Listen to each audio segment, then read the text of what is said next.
So the other day, my friend and I were having this discussion about the possibility that slam poetry was the sixth element of hip-hop. But then my friend says, of course not.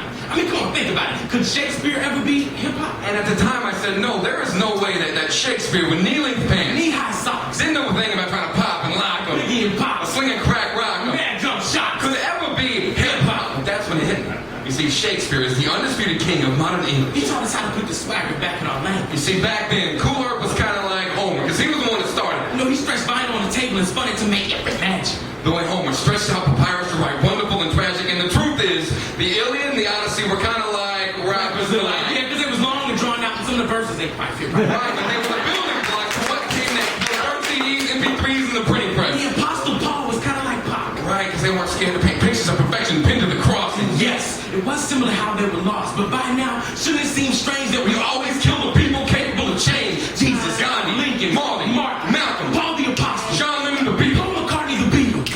Paul McCartney is, he's still alive. I bet he wishes he was. And Shakespeare didn't know a thing about selling crack, but he knew about the beast with two backs, which we call getting some ass. Guys don't go rap, and the prince don't pass. And Martin, Malcolm, Big, and Pop passed, they called it assassination. Strangest thing was, Shakespeare invented the word assassination. You know, Frederick Douglass was kind of like Outcast. Okay, yeah. Because they learned to pray to speak real talk about real South. When the dreams got deferred, they moved stone mountains with their mouth. Okay. Allen Ginsberg was kind of like Lil Wayne, because their rhyme style was a little strange, and everybody knows that they're a little gay.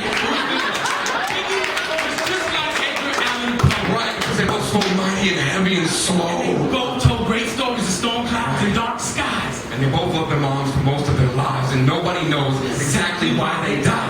But their words grew wings and continued flying. You can still hear them rapping. You can still hear them rapping. You can still hear them rapping out my chamber door like Walter Raven Nevermore. Smoking man, Newport, the South New Inchport, with a song that I caught in Bridgeport, New York, and I am sure the last poets are like the Wu-Tang Clan. How can so many sounds and voices move like one man? And R.P.O.D.B. Rest in peace, Gil Scott. Is that where you're from? Where you at? It's what you've been taught. And I have learned a lot about what I am not. And Shakespeare was not. It's just a little white boy.